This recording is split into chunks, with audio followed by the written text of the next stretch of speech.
السلام علیکم ورحمۃ اللہ وبرکاتہ۔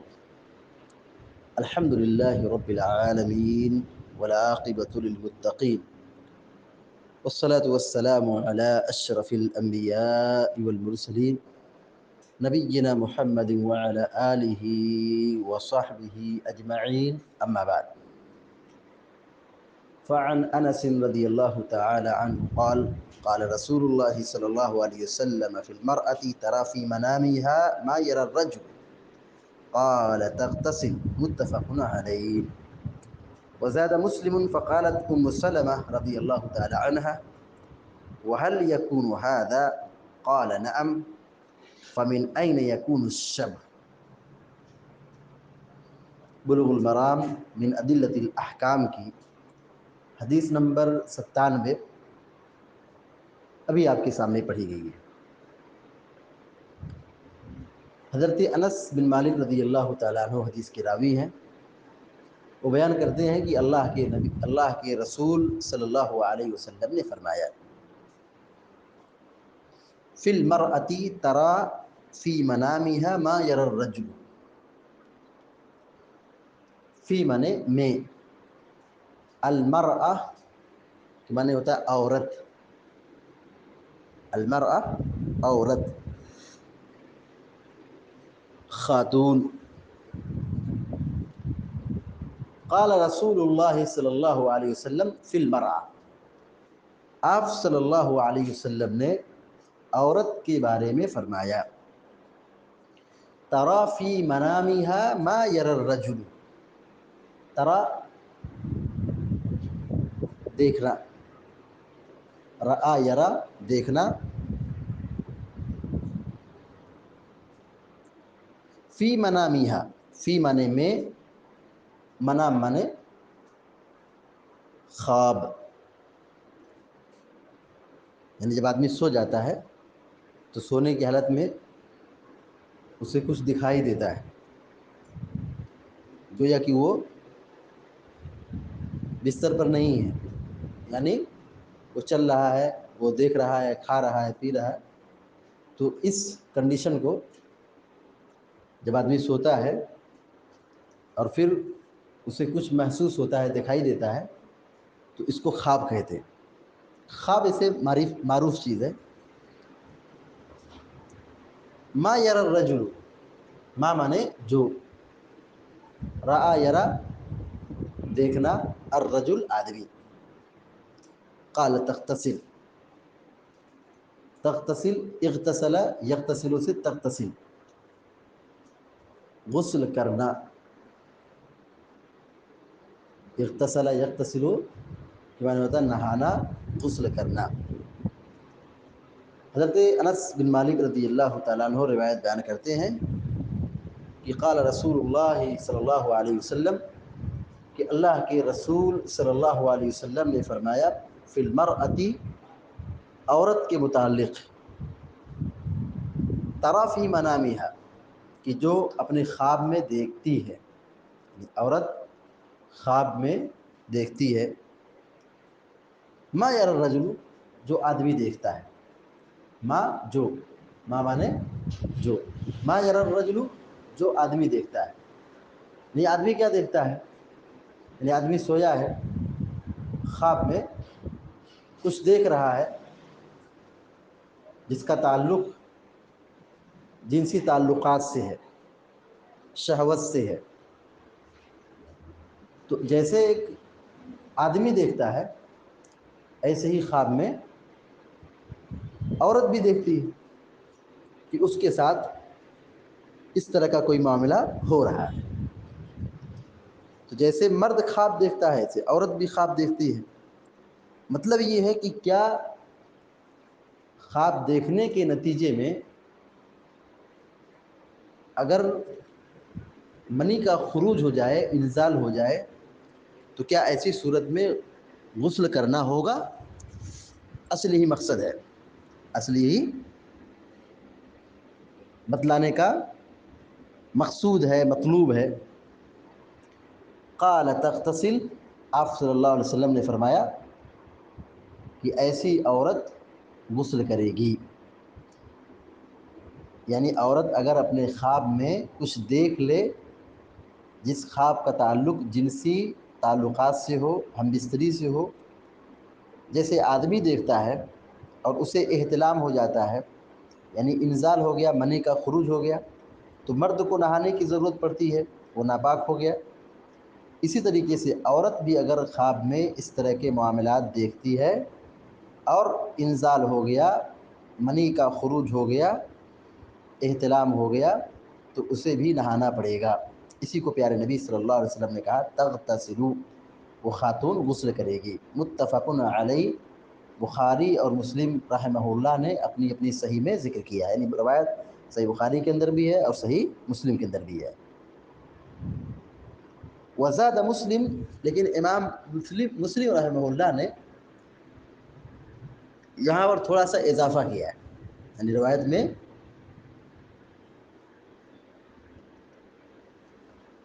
میں اضافہ کیا ہے۔ فقالت ام سلمہ رضی اللہ تعالیٰ عنہ بیان کرتی ہے، فقالت ام سلمہ صحابیہ ہیں، ازواج مطہرات میں سے ہیں، وہ بیان کرتی ہیں، وہ کہتی ہیں وَهَلْ يَكُونُ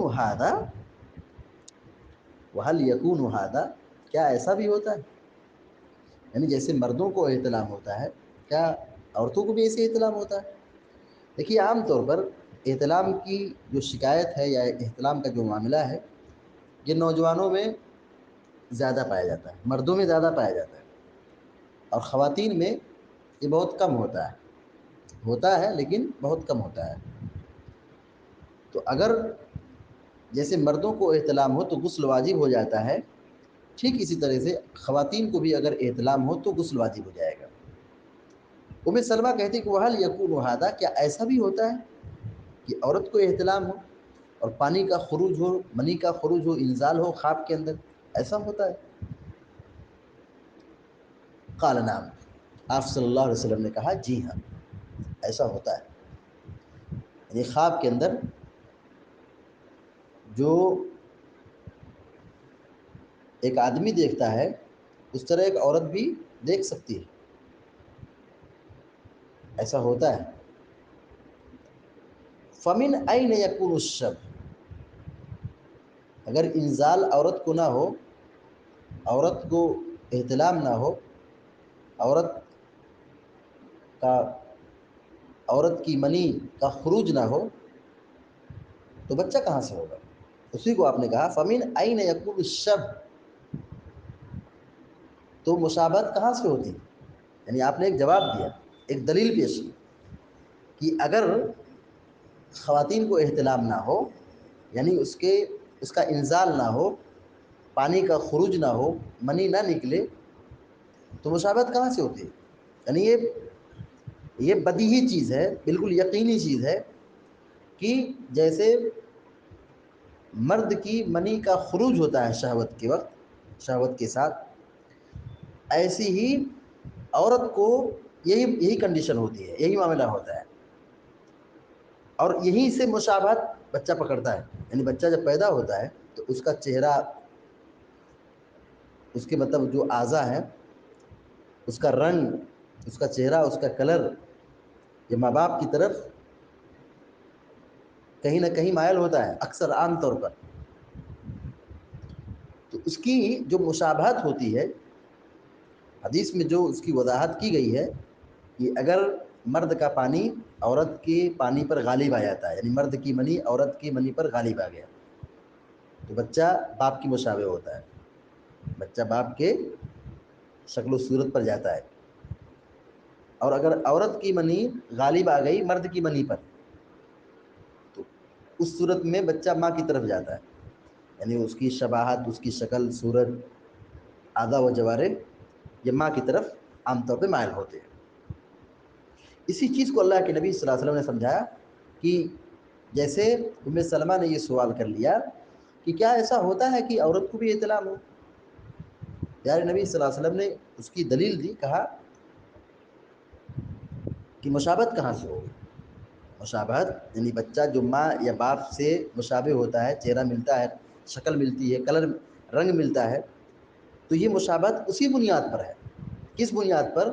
جب مرد کی منی غالب آ جائے عورت کی منی پر تو بچہ باپ سے ملتا ہے، اور اگر عورت کی منی مرد کی منی پر غالب آ جائے تو اس صورت میں بچہ ماں پر جاتا ہے، یعنی اس کی شکل و صورت ماں کی طرف جاتی ہے۔ حدیث نمبر 97 جو بخاری و مسلم کے حوالے سے پڑھی گئی ہے، اس کو پھر سے دوبارہ دیکھ لیں۔ وعن انس رضی اللہ تعالیٰ عنہ قال، حضرت انس رضی اللہ تعالیٰ عنہ روایت بیان کرتے ہیں، قال رسول اللہ صلی اللہ علیہ وسلم کہ اللہ کے رسول صلی اللہ علیہ وسلم نے فرمایا، فی المرأة تری فی منامها، عورت کے سلسلے میں آپ نے کہا کہ عورت خواب میں دیکھے ما یری الرجل، جو خواب میں مرد دیکھتا ہے، آدمی دیکھتا ہے، یعنی جیسے مرد دیکھتا ہے خواب میں کہ وہ ہم بستری کر رہا ہے یا جنسی تعلقات قائم کر رہا ہے، اور پھر اسی میں اس کا انزال ہو جاتا ہے، منی کا خروج ہو جاتا ہے، تب اس پر غسل واجب ہو گیا۔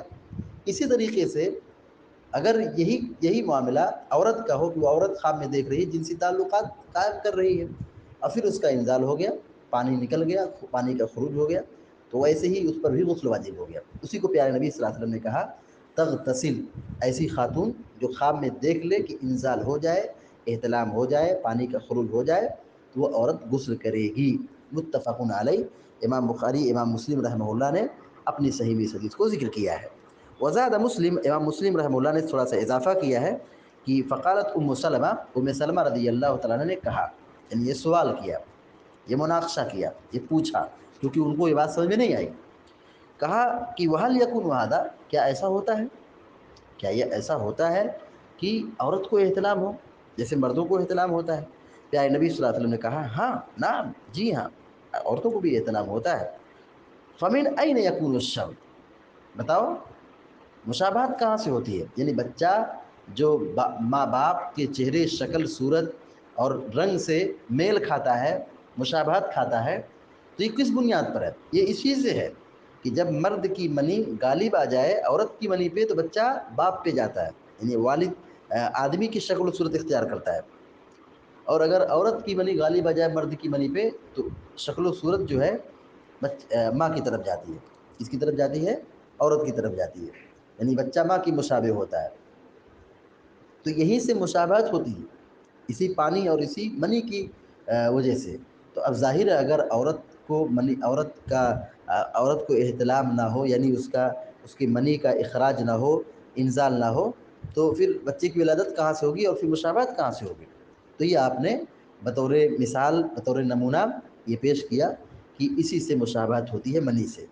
تو یہ صحیح بخاری اور صحیح مسلم کی جو روایت پڑھی گئی ہے، اس سے بہت ساری باتیں معلوم ہوئی۔ نمبر 1 کہ احتلام سے غسل واجب ہو جاتا ہے، احتلام سے غسل واجب ہو جاتا ہے، یعنی جب آدمی خواب دیکھے اور پھر انزال ہو جائے، منی کا خروج ہو جائے، تو پھر وہاں سے غسل واجب ہو جائے گا۔ عورتوں کو بھی احتلام ہوتا ہے۔ دوسری بات کیا معلوم ہوئی کہ عورتوں کو بھی احتلام ہوتا ہے، لیکن یہ بہت کم ہے، لیکن یہ چیز کیا ہے؟ بہت کم ہے۔ اسی لیے ام سلمہ نے کیا کیا؟ اعتراض کیا کہ ایسا کہاں ہوتا ہے، کیا ایسا بھی ہوتا ہے؟ ام سلمہ نے کیا کہا کہ وَهَلْ يَكُونُ هَذَا، کیا ایسا بھی ہوتا ہے؟ تو یہ اعتراض کیوں تھا؟ کیونکہ یہ چیز عورتوں میں بہت بہت کم ہے، مردوں میں زیادہ ہے۔ عورتوں میں یہ چیز کیا ہے؟ مطلب احتلام کی جو شکایت ہے یہ کم ہے۔ تیسری بات یہ معلوم ہوئی کہ جس کی منی غالب آتی ہے بچہ کی شباہت اسی پر جاتی ہے۔ مرد کی منی غالب آئی تو بچہ والد پر جاتا ہے، والد کی شباہت اختیار کرتا ہے، مشابہت اختیار کرتا ہے، اور اگر عورت کی منی غالب آ گئی تو بچہ ماں کی شکل و صورت سے ملتا جلتا ہے۔ چوتھی بات معلوم ہوئی کہ حق بات بیان کرنے، سیکھنے، پوچھنے سے نہیں شرمانا چاہیے، یعنی حق بات جو ہماری ضرورت ہے، جو ہمارے دین کا حصہ ہے، اس کو سیکھنے میں، سکھانے میں، پوچھنے میں، سمجھنے میں، سوال کرنے میں شرمانا نہیں چاہیے، پوچھنا چاہیے۔ پانچویں اور آخری بات یہ معلوم ہوئی کہ سوال کر سکتے ہیں، سوال کرنا چاہیے، سوال کرنے سے علم میں اضافہ ہوتا ہے، سوال کرنے سے علم میں اضافہ ہوتا ہے۔ تو ضروری ہے کہ سوال کیسا ہو؟ اچھا سوال ہو، جس کی ضرورت ہو، مناسب ہو۔ اس طرح کے سوال جو ہماری ضرورت ہو اس کو پوچھ سکتے ہیں، لیکن جس کی ضرورت نہ ہو تو ایسے سوال کو، فضول اور بکواس اور لایانی سوال کو پوچھنے سے پرہیز کرنا چاہیے۔ اللہ تعالیٰ سے دعا ہے کہ اللہ تعالیٰ ہم سب کو نیک عمل کی توفیق عطا فرمائے، آمین یا رب العالمین۔ وصلی اللہ علی نبینا محمد وسلم تسلیما کثیرا۔ السلام علیکم ورحمۃ اللہ وبرکاتہ۔